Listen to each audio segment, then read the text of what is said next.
अठवीं पावन अष्टपदी अंदर गुरु अर्जन साहब महाराज पातशाह जी ने ब्रह्म ज्ञानी की अवस्था का जिक्र किया है। बड़े सुखैन ढंग नाल बड़े प्यार नाल पातशाह जी ने एक ब्रह्म विच अभेद होए ज्ञानवान पुरख का जिक्र किया है। बाणी अंदर संत शब्द, साध शब्द, ब्रह्म ज्ञानी, ज्ञानी, हर जन, सेवक आदि ये शब्द इको समान रूप में ही वरते गए ने। इन्हां दी जिहड़ी अवस्था है वो इको जी हो जाती है जदों ये परमात्मा नाल जुड़ जाते हैं। इन्हां विच कोई भेद नहीं रह जाता, कोई फर्क नहीं रह जाता। जे तुसीं संत दे जीवन नूं वेखोगे, ब्रह्म ज्ञानी दे, ज्ञानी दे, इसे तरह सेवक दे, जन दे, गुरसिख दे, ये एक उच्ची अवस्था है।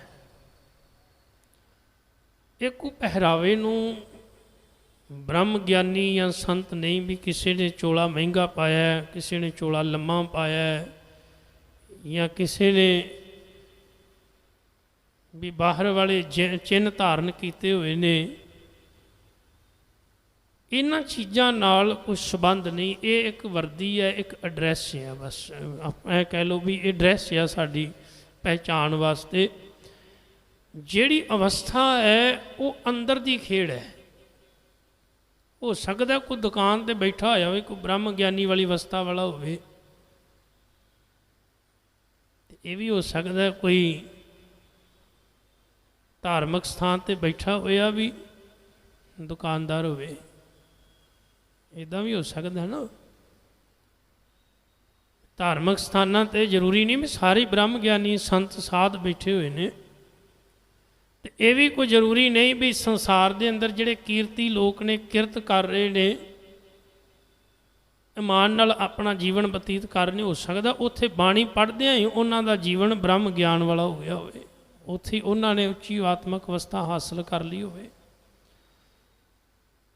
तो आओ गुरुदेव अरंभता विच पावन सलोक बख्शिश करते ने ते सहब रहमत करते हैं। सलोक मन साचा मुख साचा सोए, अवर न भेखै एकस बिन कोय, नानक एह लक्षण ब्रह्म ज्ञानी हो।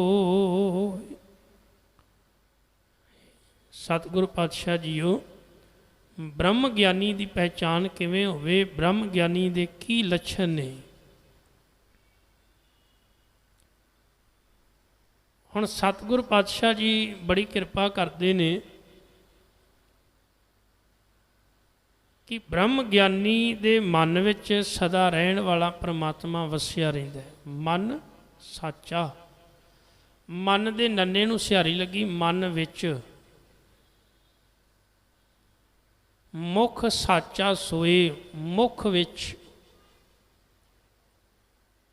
उहदे मुख ते हमेशा मालक दा नाम रहिंदा है, उहदे मन विच रब्बी याद रहिंदी है। अवर न भेखै एकस बिन कोए, वो एक तो बिना होर किसी नूं नहीं वेखदा, सबना विच इको नहीं वेखदा। नानक ये लक्षण ब्रह्म ज्ञानी होए, हे नानक ये ब्रह्म ज्ञानी दे लक्षण ने।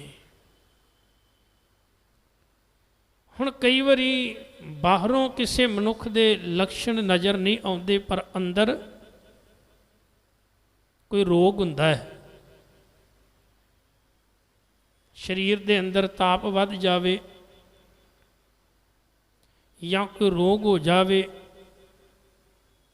कई बारी बाहरों नहीं नज़र आउंदा पर अंदर रोग हुंदा है, अंदर तकलीफ हुंदी है, अंदर दर्द हुंदा है, अंदर दुख हुंदा है। ते बंदा फिर डॉक्टर कोल जांदा है।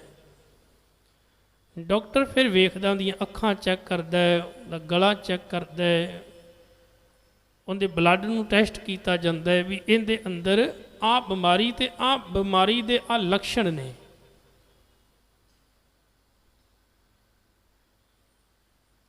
ਸਤਿਗੁਰ ਪਾਤਸ਼ਾਹ ਜੀ ਆਖਦੇ ਨੇ ਕਈ ਵਾਰੀ ਕਿਸੇ ਚੀਜ਼ ਦੇ ਬਾਹਰੀ ਤੌਰ ਤੇ ਲੱਛਣ ਵੇਖਿਆ ਪਤਾ ਲੱਗ ਜਾਂਦਾ ਹੈ ਵੀ ਇਹਦੀ ਹਾਲਤ ਆਏ, ਕਈ ਵਾਰੀ ਬਾਹਰੋਂ ਨਹੀਂ ਨਜ਼ਰ ਆਉਂਦਾ ਤੇ ਉਹਦੇ ਟੈਸਟ ਵੀ ਕਰਨੇ ਪੈਂਦੇ ਨੇ। ਜਿਹੜਾ ਬ੍ਰਹਮ ਗਿਆਨੀ ਹੈ ਉਹ ਦਿਖਾਵਾ ਨਹੀਂ ਕਰਦਾ ਕਿ ਮੇਰੇ ਵਿੱਚ ਆ ਬ੍ਰਹਮ ਗਿਆਨੀ ਵਾਲੇ ਗੁਣ ਨੇ, ਵੇਖੋ। ਬ੍ਰਹਮ ਗਿਆਨੀ ਤਾਂ ਛੁਪਾ ਕੇ ਰੱਖਣਾ ਚਾਹੁੰਦਾ ਹੈ ਆਪਣੇ ਆਪ ਨੂੰ, ਪ੍ਰਗਟ ਨਹੀਂ ਕਰਨਾ ਚਾਹੁੰਦਾ। ਪਰ ਇਹ ਦਾਤ ਐਸੀ ਹੈ ਜਿਹੜੀ ਛੁਪਾਈ ਨਹੀਂ ਜਾ ਸਕਦੀ, ਲੁਕੋਈ ਨਹੀਂ ਜਾ ਸਕਦੀ। ਗੁਰੂ ਤੇਗ ਬਹਾਦਰ ਮਹਾਰਾਜ ਪਾਤਸ਼ਾਹ ਜੀ ਨੇ ਵੀ ਬੜੀ ਕਿਰਪਾ ਕੀਤੀ। ਇੱਕ ਬ੍ਰਹਮ ਗਿਆਨ ਨੂੰ ਪਹੁੰਚੇ ਹੋਏ ਮਨੁੱਖ ਦਾ ਜ਼ਿਕਰ ਕੀਤਾ ਹੈ। ਸਾਹਿਬ ਆਖਦੇ ਨੇ ਜੋ ਨਰ ਦੁੱਖ ਮੈਂ ਦੁੱਖ ਨਹੀਂ ਮਾਨੈ, ਸੁਖ ਸਨੇ ਅਰ ਭੈ ਨਹੀਂ ਜਾਕੈ, ਕੰਚਨ ਮਾਟੀ ਮਾਨੈ। ਸ਼ਬਦ ਬੜਾ ਪਿਆਰਾ ਹੈ ਤੇ ਗੁਰੂ ਪਾਤਸ਼ਾਹ ਜੀ ਨੇ ਸ਼ਬਦ ਦੇ ਆਰੰਭ ਵਿੱਚ ਨਰ ਸ਼ਬਦ ਵਰਤਿਆ। ਇੱਥੇ ਨਾ ਸੰਤ ਸ਼ਬਦ ਵਰਤਿਆ, ਨਾ ਇੱਥੇ ਸਿੱਖ ਸ਼ਬਦ ਵਰਤਿਆ, ਨਾ ਇੱਥੇ ਗਿਆਨੀ ਸ਼ਬਦ ਵਰਤਿਆ, ਇੱਥੇ ਨਰ ਸ਼ਬਦ ਵਰਤਿਆ। ਨਰ ਦਾ ਅਰਥ ਹੁੰਦਾ ਮਨੁੱਖ। ਦੁਨੀਆ ਦਾ ਕੋਈ ਵੀ ਮਨੁੱਖ ਇਹ ਅਵਸਥਾ ਤੱਕ ਪਹੁੰਚ ਸਕਦਾ ਹੈ। ਇਹ ਨਹੀਂ ਵੀ ਸਿੱਖ ਧਰਮ ਨਾਲ ਸੰਬੰਧ ਰੱਖਣ ਵਾਲਾ ਹੋਵੇ, ਹਿੰਦੂ ਹੀ ਪਹੁੰਚ ਸਕਦਾ ਹੈ ਜਾਂ ਕੋਈ ਕ੍ਰਿਸਚਨ ਪਹੁੰਚ ਸਕਦਾ ਹੈ ਜਾਂ ਕੋਈ ਬੋਧੀ ਜੈਨ, ਕੋਈ ਵੀ ਮਨੁੱਖ ਇਸ ਅਵਸਥਾ ਵਿੱਚ ਪਹੁੰਚ ਸਕਦਾ ਹੈ। ਜੋ ਨਰ ਦੁੱਖ ਮੈਂ ਦੁੱਖ ਨਹੀਂ ਮਾਨੈ, ਸੁਖ ਸਨੇ ਅਰ ਭੈ ਨਹੀਂ ਜਾਕੈ, ਕੰਚਨ ਮਾਟੀ ਮਾਨੈ। ਖੁਸ਼ੀ ਗਮੀ ਵਿੱਚ ਅੰਦਰੋਂ ਇੱਕ ਹੁੰਦਾ ਹੈ, ਦੁੱਖ ਨੂੰ ਦੁੱਖ ਕਰਕੇ ਨਹੀਂ ਜਾਣਦਾ। ਤੀਸਰਾ ਉਹ ਪੁਰਖ ਮਹਾਰਾਜ ਆਖਦੇ ਨੇ ਕੰਚਨ ਮਾਟੀ, ਸੋਨੇ ਤੇ ਮਿੱਟੀ ਨੂੰ ਇੱਕ ਸਮਾਨ ਸਮਝਦਾ ਹੈ।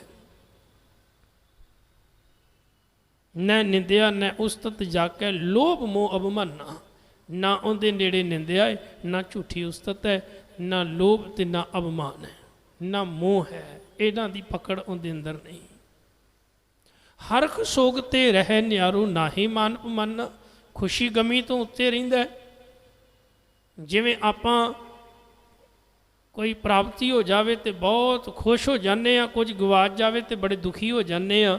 ਪਰ ਬ੍ਰਹਮ ਗਿਆਨੀ ਕੁਛ ਪ੍ਰਾਪਤ ਹੋਣ ਤੇ ਵੀ ਇੱਕੋ ਜਿਹਾ ਅਡੋਲਤਾ ਵਿੱਚ ਰਹਿੰਦਾ, ਕੁਛ ਚਲੇ ਜਾਣ ਤੇ ਵੀ ਅਡੋਲਤਾ ਵਿੱਚ ਰਹਿੰਦਾ। ਨਾ ਹੀ ਮਾਨ ਅਪਮਾਨਾ, ਉਹਨੂੰ ਮਾਨ ਅਪਮਾਨ ਦੀ ਵੀ ਕੋਈ ਪਰਵਾਹ ਨਹੀਂ। ਕੋਈ ਬ੍ਰਹਮ ਗਿਆਨੀ ਦੀ ਵਡਿਆਈ ਕਰ ਜਾਵੇ ਉਹਨੂੰ ਤਾਂ ਵੀ ਕੋਈ ਫਰਕ ਨਹੀਂ ਪੈਂਦਾ, ਤੇ ਕੋਈ ਨਿੰਦਿਆ ਵੀ ਕਰ ਜਾਵੇ ਉਹਨੂੰ ਤਾਂ ਵੀ ਫਰਕ ਨਹੀਂ ਪੈਂਦਾ। ਅੱਗੇ ਗੁਰੂ ਤੇਗ ਬਹਾਦਰ ਮਹਾਰਾਜ ਨੇ ਆਸਾ ਮਨਸਾ ਸਗਲ ਤਿਆਗੈ, ਜਗ ਤੇ ਰਹਿ ਨਿਰਾਸਾ। ਆਸ਼ਾਵਾਂ ਤੇ ਮਨਸ਼ਿਆਂ ਨੂੰ ਤਿਆਗ ਕੇ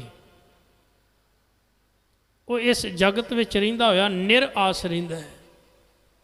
ਬਹੁਤੇ ਜ਼ਿਆਦਾ ਖਿਲਾਰੇ ਸੰਸਾਰ ਦੇ, ਆ ਵੀ ਮੈਨੂੰ ਮਿਲ ਜਾਵੇ, ਆ ਵੀ ਹਾਸਲ ਕਰ ਲਾਂ, ਇੱਧਰੋਂ ਵੀ ਖੋਹ ਲਵਾਂ, ਇੱਧਰੋਂ ਵੀ ਦੱਬ ਲਵਾਂ, ਹਰ ਪਾਸੇ ਮਨ ਵੰਡਿਆ ਰਹਿੰਦਾ ਹੈ। ਪਰ ਬ੍ਰਹਮ ਗਿਆਨੀ ਅੰਦਰੋਂ ਬਿਲਕੁਲ ਨਿਰਾਸ ਰਹਿੰਦਾ ਹੈ। ਕਾਮ ਕ੍ਰੋਧ ਜੇ ਪਰਸੈ ਨਾ, ਤੇ ਘਟ ਬ੍ਰਹਮ ਨਿਵਾਸਾ। ਕਾਮ ਅਤੇ ਕ੍ਰੋਧ ਉਹਦੇ ਨੇੜਿਓਂ ਵੀ ਨਹੀਂ ਲੰਘ ਸਕਦੇ। ਭਾਵ ਕਾਮ ਅਤੇ ਕ੍ਰੋਧ ਬ੍ਰਹਮ ਗਿਆਨੀ ਨੇ ਕਾਬੂ ਕੀਤੇ ਹੁੰਦੇ ਨੇ। ਮੰਨੋ ਇਹ ਵੀ ਸੇਵਕ ਬਣ ਜਾਂਦੇ ਨੇ। ਘਟ ਵਿੱਚ ਹਿਰਦੇ ਵਿੱਚ ਬ੍ਰਹਮ ਦਾ ਵਾਸ ਹੋ ਜਾਂਦਾ ਹੈ।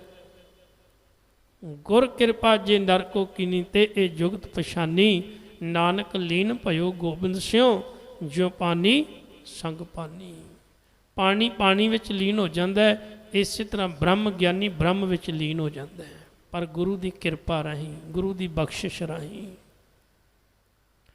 ਗੁਰੂ ਦੀ ਰਹਿਮਤ ਜਦੋਂ ਹੋ ਜਾਂਦੀ ਹੈ ਤਾਂ ਉਹਨੂੰ ਜੀਵਨ ਜੁਗਤ ਮਿਲਦੀ ਹੈ, ਤਾਂ ਇੱਕ ਦਿਨ ਅਕਾਲ ਪੁਰਖ ਦਾ ਹੀ ਰੂਪ ਹੋ ਜਾਂਦਾ ਹੈ। ਔਰ ਐਸੇ ਬ੍ਰਹਮ ਗਿਆਨੀ ਨੂੰ ਗੁਰੂ ਤੇਗ ਬਹਾਦਰ ਮਹਾਰਾਜ ਜੀ ਨੇ ਸ਼ਲੋਕਾਂ ਵਿੱਚ ਆਖਿਆ, ਭੈ ਕਾਹੂ ਕੋ ਦੇਤ ਨਹਿ, ਨਹਿ ਭੈ ਮਾਨਤ ਆਨ। ਕਹੋ ਨਾਨਕ ਸੁਨ ਰੇ ਮਨਾ, ਗਿਆਨੀ ਤਾਹੀਂ ਬਖਾਨ। ਬ੍ਰਹਮ ਗਿਆਨੀ ਕਿਸੇ ਤੋਂ ਨਾ ਡਰਦਾ ਹੈ, ਨਾ ਕਿਸੇ ਨੂੰ ਡਰਾਉਂਦਾ ਹੈ। ਉਹਦੀ ਅਵਸਥਾ ਉੱਚੀ ਹੈ। ਗੁਰੂ ਨਾਨਕ ਪਾਤਸ਼ਾਹ ਜੀ ਨੂੰ ਪੁੱਛਿਆ, ਪਾਤਸ਼ਾਹ ਬ੍ਰਹਮ ਗਿਆਨੀ ਕਿਹੋ ਜਿਹਾ ਹੁੰਦਾ ਹੈ? ਪ੍ਰਣਵਤ ਨਾਨਕ ਗਿਆਨੀ ਕੈਸਾ ਹੋਏ? आप पछाणै बुझै सोए, जिहड़ा अपने आप नूं पछाण लैंदा है, जिन्हों अपने आप की सोझी हो जाती है, वही ब्रह्म ज्ञानी है। जिन्हों आत्मक ज्ञान की समझ आ गई, वही ब्रह्म ज्ञानी है। तो बड़ी कृपा कर रहे ने गुरु अर्जन साहब महाराज, मन विच भी सच्चा, मुख विच भी सच्चा, ते जदों वो नज़र नाल वेखदा है ते एक समान सारियां विच अकाल पुरख नूं वेखदा है। ये ब्रह्म ज्ञानी दे लक्षण हैं। फिर अगे अष्टपदी अंदर रहमत करते ने, अष्टपदी ब्रह्म ज्ञानी सदा निर्लेप, जैसे जल में कमल अलेव। गुरु अर्जन साहब आखदे ने, पानी विच कदी कमल नूं वेखियो, कमल दा फुल वो पानी विच रहिंदा है, पर रहिंदा निर्लेप। कदी उहदे उत्ते जिहड़ियां पंखड़ियां हुंदियां ने, वो कदी भी मैलियां नहीं हुंदियां। पानी जिन्ना मर्जी आ जाए उत्ते ही तरदा रहिंदा है, जिन्ना मर्जी पानी आ जाए, पर वो होर उत्ते आ जाता है। जिन्ना पानी उत्ते आवेगा होर उत्ते आ जाए, उन्हें रहना उत्ते ही है, कदी विच डुबदा नहीं। कमल फुल निर्लेपता का प्रतीक है। धर्म की दुनिया में कमल फुल दीयां उदाहरणां दित्तियां गईयां ने। कदी गुरु नानक देव महाराज पातशाह जी ने पुछया सी, योगी ने, कि सतगुरु नानक देव महाराज पातशाह जीओ, ये संसार जिहड़ा है एक भवजल है,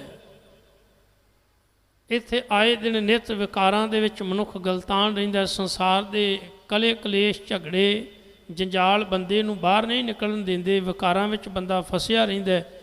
इस करके ते आपां पहाड़ियां ते आए हां, आ संसार छड्ड के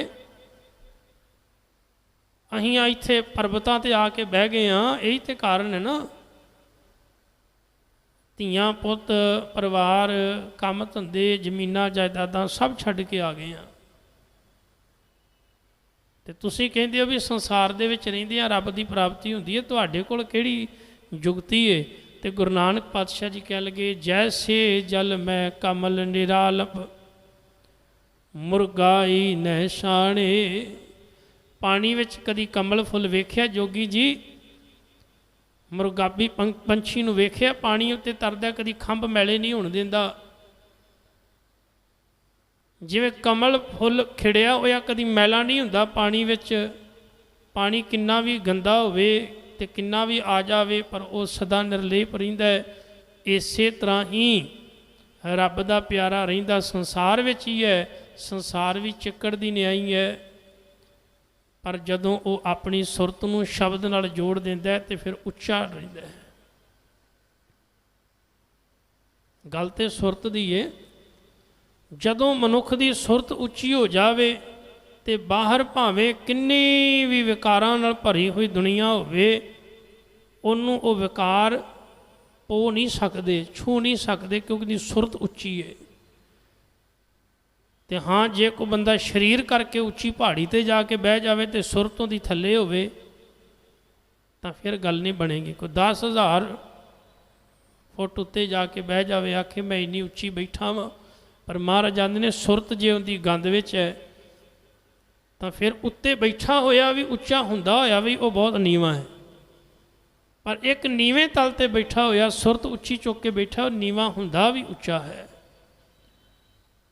तां गुरु नानक पातशाह जी ने जोगियां नूं आख्या, जैसे जल में कमल निरालम, मुरगाई नैशाणे, सुरत शब्द भव सागर तरीए, नानक नाम वखाणे। सुरत नूं शब्द नाल जोड़ लिया। शब्द कदी सुरत नूं मैला नहीं होण दिंदा। इसे तरह ब्रह्म ज्ञानी संसार विच रहिंदा, जिवें कमल फुल रहिंदा है निर्लेप, कदी भी मैला नहीं हुंदा, गंदा नहीं हुंदा। ब्रह्म ज्ञानी की सुरत अंदरों मैली नहीं हुंदी, गंदी नहीं हुंदी, उहदी सुरत सदा पवित्र रहिंदी है। ब्रह्म ज्ञानी सदा निर्दोख, जैसे सूर सर्व को सोख। जिवें सूरज संसार दे अंदर रसां नूं सोख लैंदा ना, सुका दिंदा है, ਬ੍ਰਹਮ ਗਿਆਨੀ ਵੀ ਪਾਪਾਂ ਨੂੰ ਇਸ ਤਰ੍ਹਾਂ ਸੁਕਾ ਦਿੰਦਾ, ਭਾਵ ਉਹਨਾਂ ਨੂੰ ਨਾਸ਼ ਕਰ ਦਿੰਦਾ, ਨਿਰਦੋਖ, ਉਹਦੇ ਵਿੱਚ ਕੋਈ ਦੋਖ ਨਹੀਂ। ਬ੍ਰਹਮ ਗਿਆਨੀ ਵਿੱਚ ਕੋਈ ਪਾਪ ਨਹੀਂ ਹੁੰਦਾ, ਪਾਪਾਂ ਤੋਂ ਮੁਕਤ ਹੁੰਦਾ ਹੈ। ਜਿਵੇਂ ਸੂਰਜ ਦੀ ਸਮਾਨਤਾ ਹੈ ਵੀ ਹਰ ਇੱਕ ਚੀਜ਼ ਨੂੰ ਸੋਖ ਲੈਂਦਾ ਹੈ, ਬ੍ਰਹਮ ਗਿਆਨੀ ਪਾਪਾਂ ਨੂੰ ਸੋਖ ਲੈਂਦਾ ਹੈ, ਇੱਕ ਵੀ ਪਾਪ ਦੋਖ ਅੰਦਰ ਨਹੀਂ ਰਹਿਣ ਦਿੰਦਾ। ब्रह्म ज्ञानी कै दिष्ट समान, जैसे राज रंकु लागै तुल पवान। तुल पवान पवन हवा। गुरु अर्जन साहब आदि ने जदों हवा चलती है ना, वो राजे नूं भी इक्को जी लगती है, रंक गरीब नूं भी इक्को जी लगती है। हवा ने कभी फर्क नहीं रखिया, बच्चे नूं, बुढ़े नूं, अमीर नूं, गरीब नूं, वड्डे नूं, छोटे नूं, दरख्त नूं, जीव नूं, जंत नूं, हर एक नूं हवा इक्को समान लगती है। इसे तरह ब्रह्म ज्ञानी की अवस्था है कि ब्रह्म ज्ञानी की जिहड़ी दृष्टि है इक्को समान है।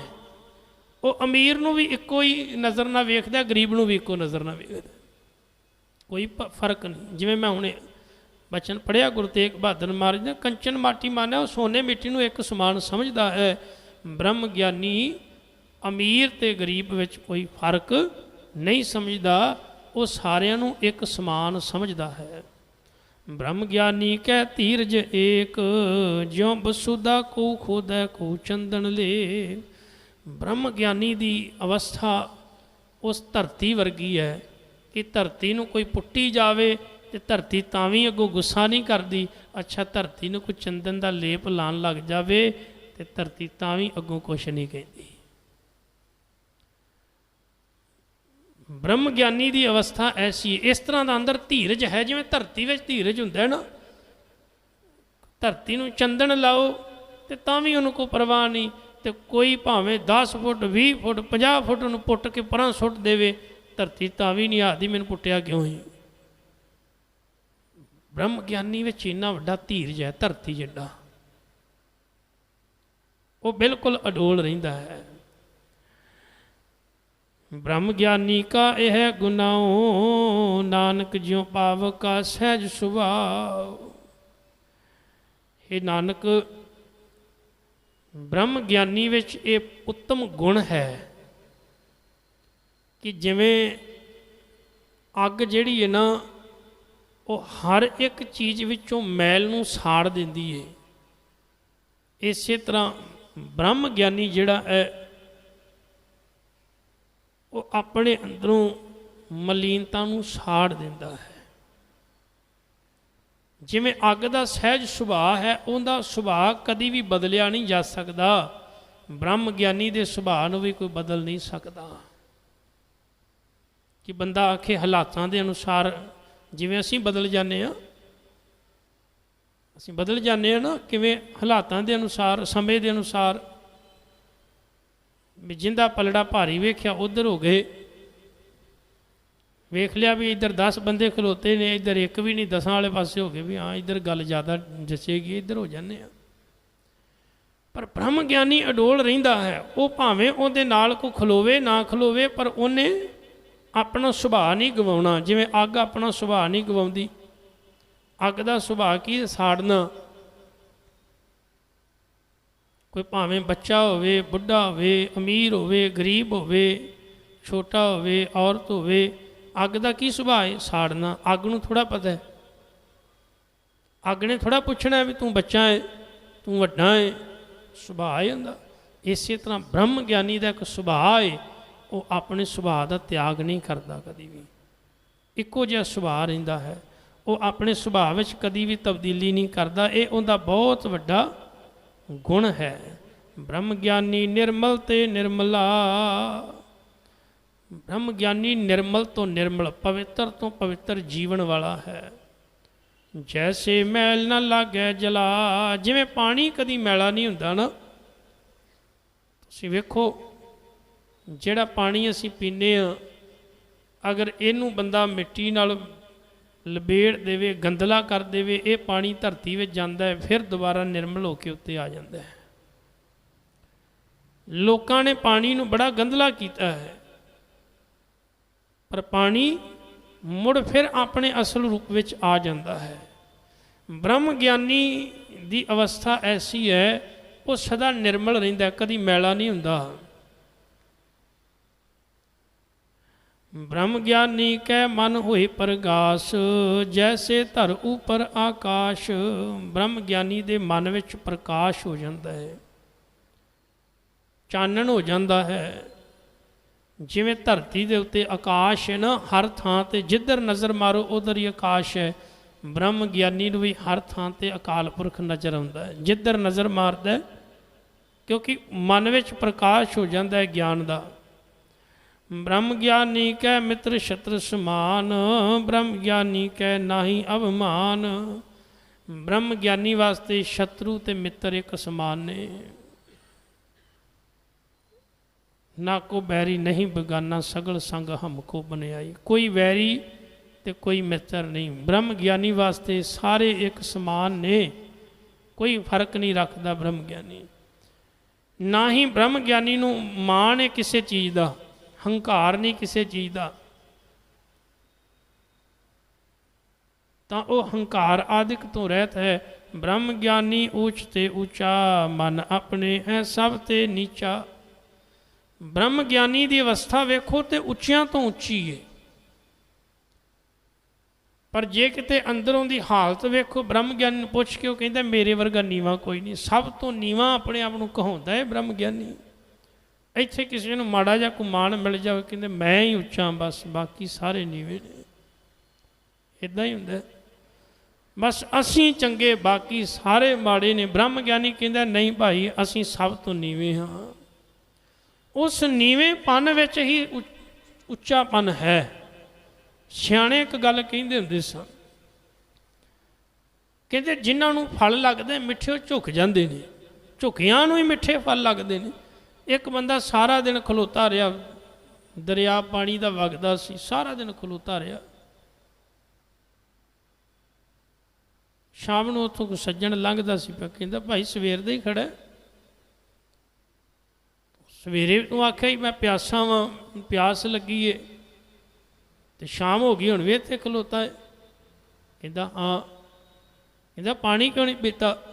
कहंदा मैं झुक नहीं सकता। कहंदा फिर तेरी प्यास बुझनी नहीं। जे प्यास बुझाउणी है तो फिर झुकना पवेगा।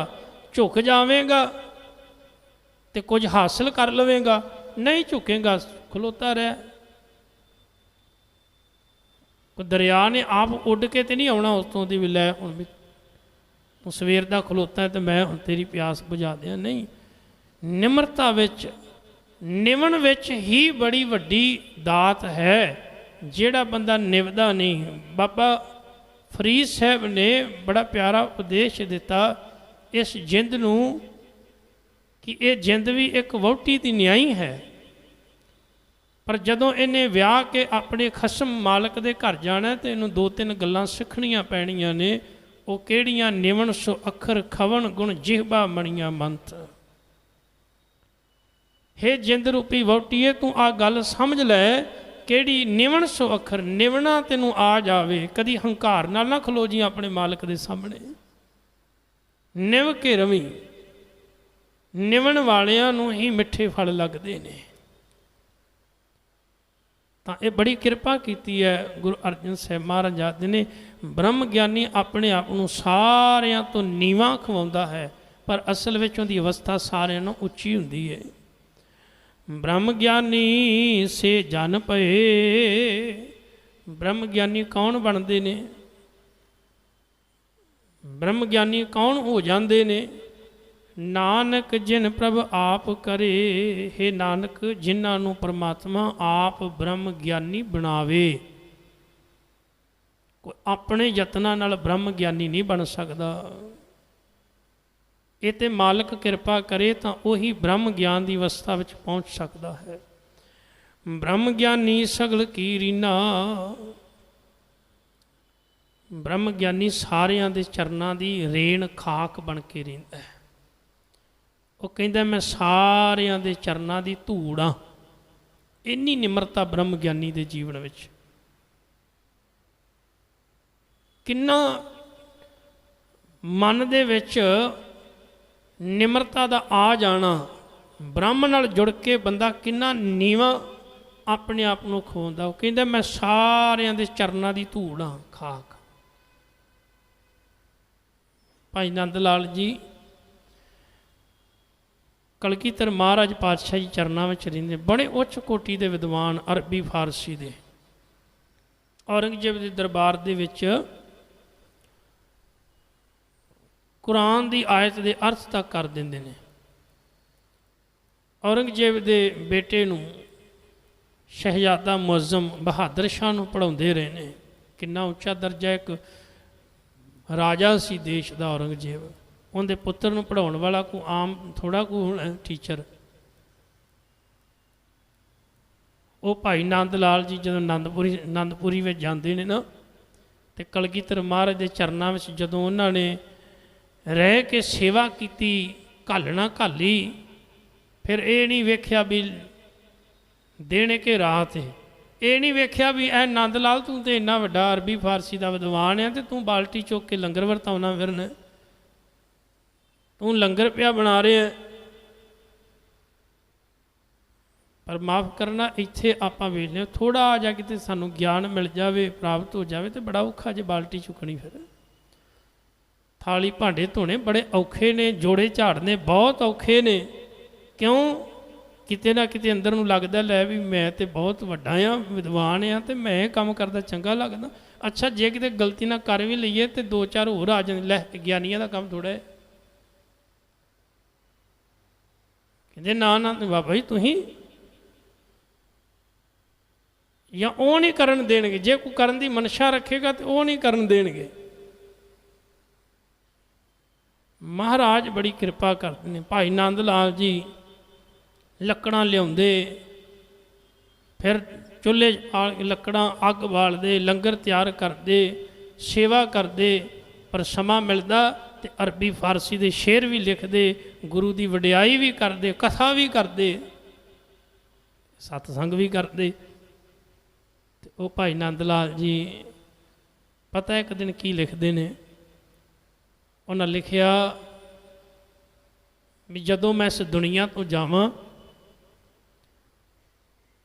ਤੇ ਜਿਹੜਾ ਮੇਰਾ ਸਰੀਰ ਹੈ, ਉਹ ਸਰੀਰ ਦੀ ਜਿਹੜੀ ਸੁਆਹ ਹੋਵੇਗੀ ਨਾ, ਜਿਹੜੀ ਸਰੀਰ ਦੀ ਸੁਆਹ ਹੋਵੇਗੀ, ਉਸ ਸੁਆਹ ਨੂੰ ਚੁੱਕ ਕੇ ਇਹ ਨਾ ਹੋਏ ਵੀ ਕਿਤੇ ਵਗਦੇ ਦਰਿਆ 'ਚ ਰੋੜ ਦਿਓ।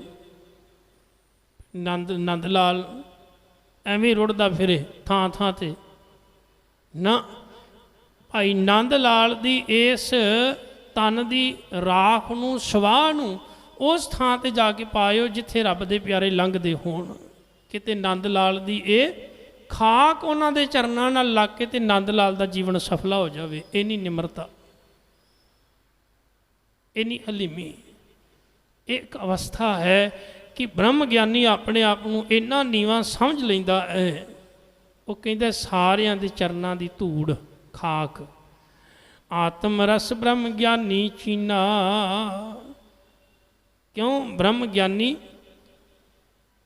ਆਤਮਕ ਰਸ ਤੱਕ ਪਹੁੰਚ ਜਾਂਦਾ ਹੈ, ਉਹ ਪਛਾਣ ਲੈਂਦਾ ਹੈ। ਬ੍ਰਹਮ ਗਿਆਨੀ ਕੀ ਸਭ ਉਪਰ ਮਿਆ। ਮਿਆ ਦਾ ਅਰਥ ਹੈ ਖੁਸ਼ੀ। ਬ੍ਰਹਮ ਗਿਆਨੀ ਸਾਰਿਆਂ ਨੂੰ ਖੁਸ਼ੀ ਨਾਲ ਹੀ ਵੇਖਦਾ, ਕਦੀ ਗੁੱਸੇ ਨਾਲ ਨਹੀਂ। ਉਹ ਸਾਰਿਆਂ 'ਤੇ ਉਹਦੀ ਖੁਸ਼ੀ ਹੁੰਦੀ ਹੈ, ਪਿਆਰ ਹੁੰਦਾ ਹੈ। ਬ੍ਰਹਮ ਗਿਆਨੀ ਤੇ ਕਛ ਬੁਰਾ ਨਾ ਭਇਆ। ਇਸ ਕਰਕੇ ਬ੍ਰਹਮ ਗਿਆਨੀ ਤੋਂ ਕਦੀ ਕੋਈ ਬੁਰਾ ਨਹੀਂ ਹੁੰਦਾ, ਉਹ ਕਦੀ ਮਾੜਾ ਨਹੀਂ ਕਰਦਾ। ਬ੍ਰਹਮ ਗਿਆਨੀ ਸਦਾ ਸਮਦਰਸ਼ੀ। ਬ੍ਰਹਮ ਗਿਆਨੀ ਦੀ ਜਿਹੜੀ ਵੇਖਣੀ ਹੈ ਉਹ ਇੱਕ ਸਮਾਨ ਹੈ, ਕੋਈ ਫਰਕ ਨਹੀਂ ਉਹਦੇ ਵਿੱਚ। ਬ੍ਰਹਮ ਗਿਆਨੀ ਕੀ ਦਿਸ਼ਟ ਅੰਮ੍ਰਿਤ ਬਰਸੀ। ਬ੍ਰਹਮ ਗਿਆਨੀ ਜਦੋਂ ਵੇਖਦਾ ਤੇ ਫਿਰ ਉਹ ਉਹਦੇ ਵੇਖਣੀ ਵਿੱਚੋਂ ਅੰਮ੍ਰਿਤ ਜਿਹੜਾ ਵਰਸਦਾ ਹੈ, ਜਿੱਧਰ ਵੇਖ ਦਿੰਦਾ ਮਿਹਰ ਕਰ ਦਿੰਦਾ। ਬਸ ਬ੍ਰਹਮ ਗਿਆਨੀ ਨੇ ਜਿੰਦੇ ਵੱਲ ਵੇਖਤਾ, ਬਸ ਉਹ ਨਿਹਾਲ ਹੋ ਗਿਆ। ਬ੍ਰਹਮ ਗਿਆਨੀ ਬੰਧਨ ਤੇ ਮੁਕਤਾ। ਬ੍ਰਹਮ ਗਿਆਨੀ ਅੰਦਰ ਕੋਈ ਬੰਧਨ ਨਹੀਂ ਹੈ, ਹਰ ਇੱਕ ਬੰਧਨ ਤੋਂ ਉਹ ਆਜ਼ਾਦ ਹੁੰਦਾ ਹੈ। ਬ੍ਰਹਮ ਗਿਆਨੀ ਕੀ ਨਿਰਮਲ ਜੁਗਤਾ। ਬ੍ਰਹਮ ਗਿਆਨੀ ਦੇ ਜੀਵਨ ਦੀ ਜੁਗਤ, ਜਿਹੜੀ ਮਰਿਆਦਾ ਜੀਵਨ ਸ਼ੈਲੀ ਹੈ, ਉਹ ਇਸ ਤਰ੍ਹਾਂ ਦੀ ਹੈ ਕਿ ਉਹਦੇ ਅੰਦਰ ਕੋਈ ਵੀ ਬੰਧਨ ਨਹੀਂ, ਕੋਈ ਵੀ ਐਬ ਨਹੀਂ, ਕੋਈ ਵੀ ਪਕੜ ਨਹੀਂ। ਉਹ ਹਰ ਇੱਕ ਬੰਧਨ ਤੋਂ ਆਜ਼ਾਦ ਹੈ। ਬ੍ਰਹਮ ਗਿਆਨੀ ਕਾ ਭੋਜਨ ਗਿਆਨ। ਬ੍ਰਹਮ ਗਿਆਨੀ ਖਾਂਦੇ ਕੀ ਨੇ? ਰੱਬੀ ਆਤਮਿਕ ਗਿਆਨ ਦਾ ਭੋਜਨ। ਅਸੀਂ ਸੰਸਾਰੀ ਭੋਜਨ ਦੇ ਆਸਰੇ ਸਾਰੀ ਜ਼ਿੰਦਗੀ ਰਹਿੰਦੇ ਆ, ਪਰ ਬ੍ਰਹਮ ਗਿਆਨੀ ਬ੍ਰਹਮ ਦੇ ਗਿਆਨ ਦਾ ਭੋਜਨ ਕਰਦਾ ਹੈ। ਉਹਦੇ ਵਾਸਤੇ ਉਹੀ ਜੀਵਨ ਦਾ ਸਭ ਤੋਂ ਵੱਡਾ ਆਸਰਾ ਹੈ। ਨਾਨਕ ਬ੍ਰਹਮ ਗਿਆਨੀ ਕਾ ਬ੍ਰਹਮ ਧਿਆਨ।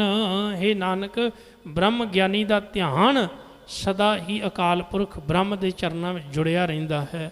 ਉਹ ਅਡੋਲ ਮਾਲਕ ਦੇ ਚਰਨਾਂ ਵਿੱਚ ਅਭੇਦ ਰਹਿੰਦਾ ਹੈ। ਸੋ ਇਹ ਕੁਝ ਕੁ ਲੱਛਣ, ਕੁਝ ਕੁ ਨੁਕਤੇ ਗੁਰੂ ਅਰਜਨ ਸਾਹਿਬ ਨੇ ਦੱਸੇ ਨੇ ਵੀ ਆ ਬ੍ਰਹਮ ਗਿਆਨੀ ਦੇ ਜੀਵਨ ਵਿੱਚ ਹੁੰਦੇ ਨੇ। ਤੇ ਜੇ ਆਪਾਂ ਵੀ ਗੁਰੂ ਅੱਗੇ ਅਰਦਾਸ ਕਰੀਏ, ਮਹਾਰਾਜ ਕਿਰਪਾ ਕਰੋ ਵੀ ਸਾਡੇ ਜੀਵਨ ਵਿੱਚ ਵੀ ਇਹ ਗੁਣ ਆ ਜਾਣ, ਤੇ ਮਹਾਰਾਜ ਆਖਦੇ ਨੇ ਭਾਈ ਜੇ ਮਾਲਕ ਦੀ ਮਿਹਰ ਹੋ ਜਾਵੇ ਤੇ ਤੂੰ ਵੀ ਉਸ ਅਵਸਥਾ ਨੂੰ ਪ੍ਰਾਪਤ ਕਰ ਸਕਦਾ ਹੈ। ਕੋਈ ਵੱਡੀ ਗੱਲ ਨਹੀਂ, ਪਰ ਜੇ ਤੂੰ ਆਪਣੇ ਜੀਵਨ ਨੂੰ ਗੁਰੂ ਨੂੰ ਸਮਰਪਿਤ ਕਰੇਗਾ ਤੇ ਗੁਰੂ ਰਹਿਮਤ ਕਰਕੇ ਗੁਣ ਜੀਵਨ ਵਿੱਚ ਪੈਦਾ ਕਰ ਦੇਵੇਗਾ। ਸਭ ਕਿਰਪਾ ਕਰਨ, ਸਭਨਾ ਦੀ ਹਾਜ਼ਰੀ ਪ੍ਰਵਾਨ ਹੋਵੇ। ਹੋਈਆਂ ਭੁੱਲਾਂ ਚੁੱਕਾਂ ਦੀ ਖਿਮਾ। ਵਾਹਿਗੁਰੂ ਜੀ ਕਾ ਖਾਲਸਾ, ਵਾਹਿਗੁਰੂ ਜੀ ਕੀ ਫਤਿਹ। ਸਤਨਾਮ ਸ਼੍ਰੀ ਵਾਹਿਗੁਰੂ ਸਾਹਿਬ ਜੀ।